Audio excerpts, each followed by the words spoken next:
Hey there.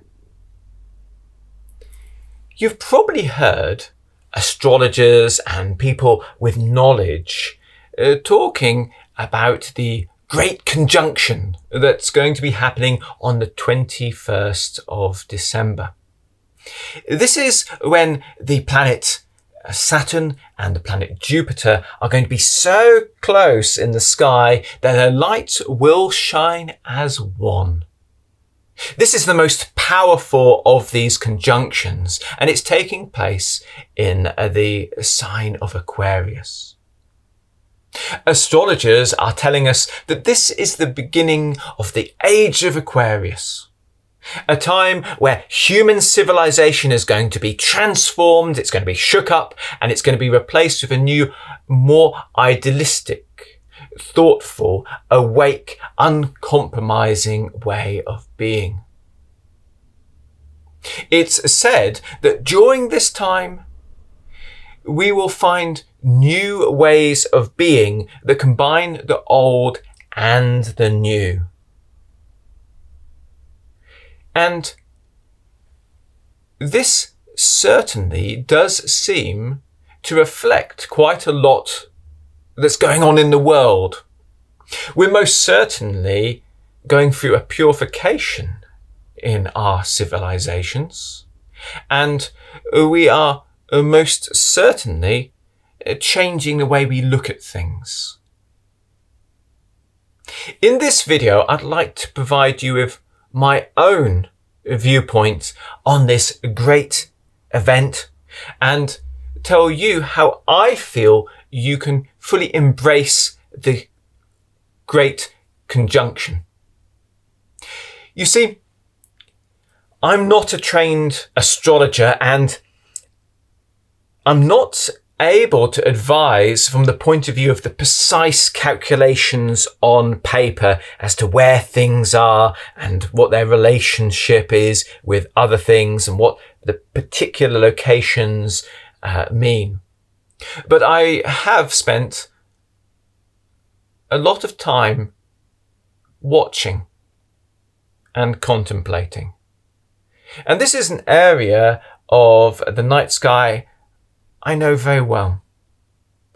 I have been following the journey of Saturn and Jupiter together and tuning in to exactly what that feels like and what the insights that oneness between myself and the planets bring. And talking from this point of view, I am sure that this is an opportunity rather than a clear indication of something that is going to happen. So just as other events in nature give chances, this is something that we can step forward and be at one with if we choose. Just like sitting on a boat when the tide is going out carries you out, or walking behind an elephant through the jungle gives you a clear way through. This is an opportunity rather than a prediction. And I have a strong sense about this. Now, some of the things I'm going to describe are very easy to put into words. Others are a little bit more tricky, so I would ask for your assistance. Try to imagine what I say as clearly as possible and find the meaning behind my words. So Saturn is the planet in charge of tradition, instead of contraction, in charge of aging. It's a dark planet. It represents the power of things being restrained and the order of how things are. Jupiter is expansive and innovative and to do with civilization and building and evolving. You can see these two opposites. And as these two opposites join in union, as they come together as one light, there is a chance for us to let go of some of our unneeded divisions. Now, the first most important thing, and I need to be clear, this insight may be something which is more for me or more for those who are on the Hermetic journey with me than for everyone. But the first insight that seems so clear and so beautiful is there's a chance for a return to a more direct way of learning from what's around us. So at the moment, we often take very indirect routes. We don't really learn from observation or from being with so much. Let me explain. Imagine a way of doing things whereby if you were lacking focus, you would go and contemplate a hawk hunting. Imagine if you needed calmness, you would sit next to the oak tree in its stillness. Imagine you would practice the skill. If you lacked attention to detail, you'd learn mathematics or model making. If your heart was closed, you'd spend time with an actor or a singer, or you would learn how to play with a pet or an animal. You'd learn just from the book of nature, rather than artificially studying or mastering principles so much. Imagine in our spirituality if it was all taken back into nature, where we developed our senses. You could put stones beneath leaves and put your hand over each one until you can tell the difference without looking. You could go on a journey through that woodland until you were aware of the different feels of the trees and places, and you could connect with those that had the resonance for your next step. Imagine this clearly, and I believe it will come to be for you. I also have a strong sense that there's an opportunity to reunify the different ways of doing things. Science and tradition, spirituality and logic.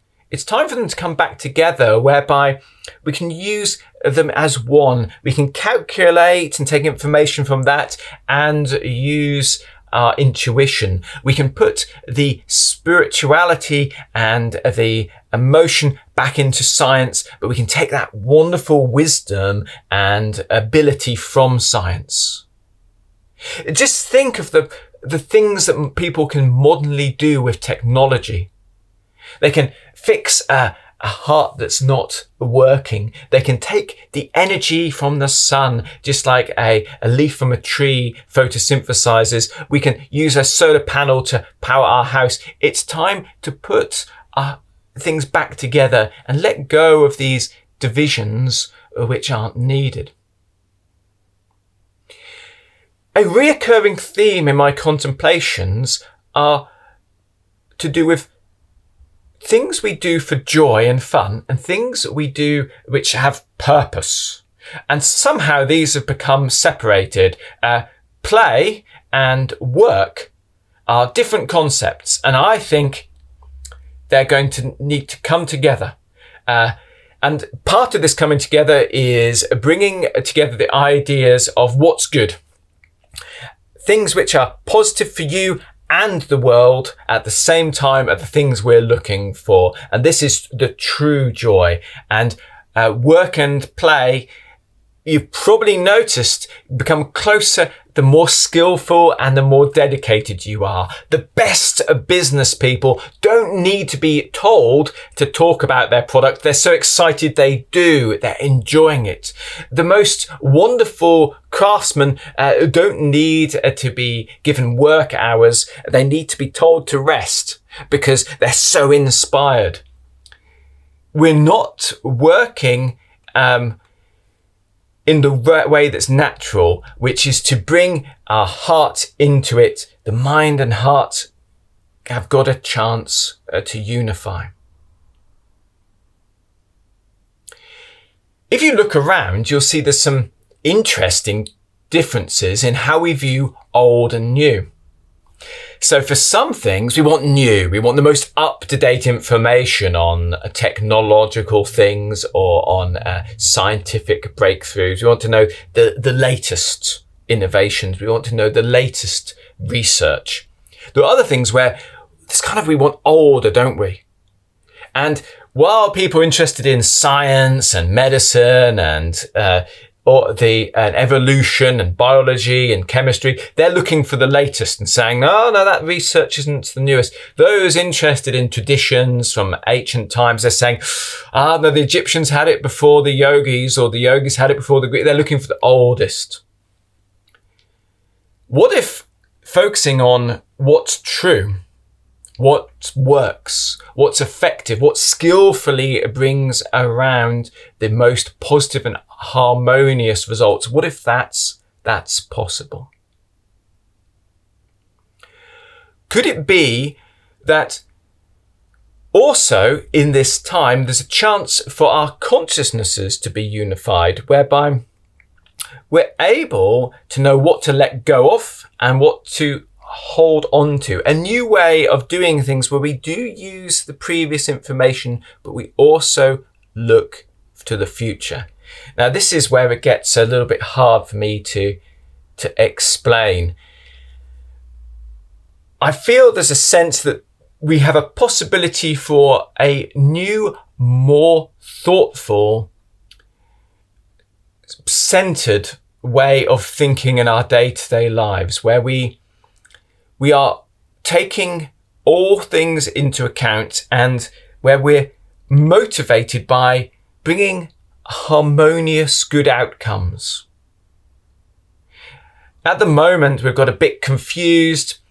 People are trying to gain objects, gain reputation. We're trying to gain, in some sense, more than everyone else, or protect what we've got. This is happening on a large scale in our world. We've got the power to solve the problems which are coming up environmentally or socially, but what's stopping us is we're trying to protect our assets or claw things from others, try to show that we're better, try to get ahead in terms of reputation or followers or wealth.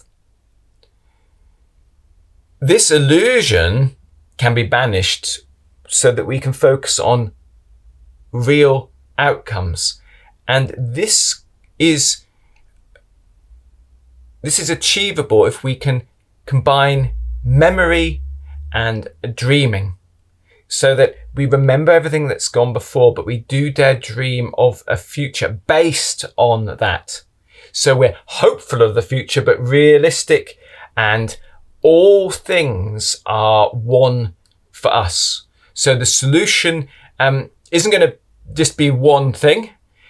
We can use spirituality and technology and innovation and ask for help, or be independent. We can be whatever is needed to bring around that income and bring around those outcomes that in the way that we wish to see it manifest.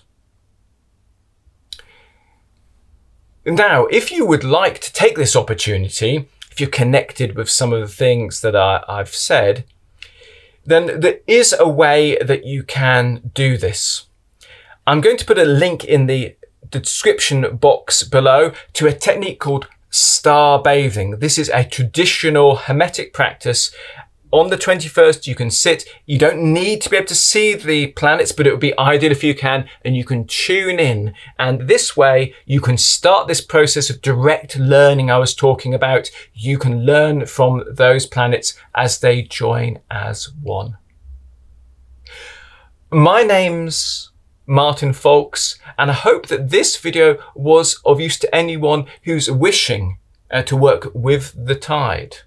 to bring the results that are good for the world by being in tune with how things are working and how things function in nature. Until next time, let's make every word, thought and action count.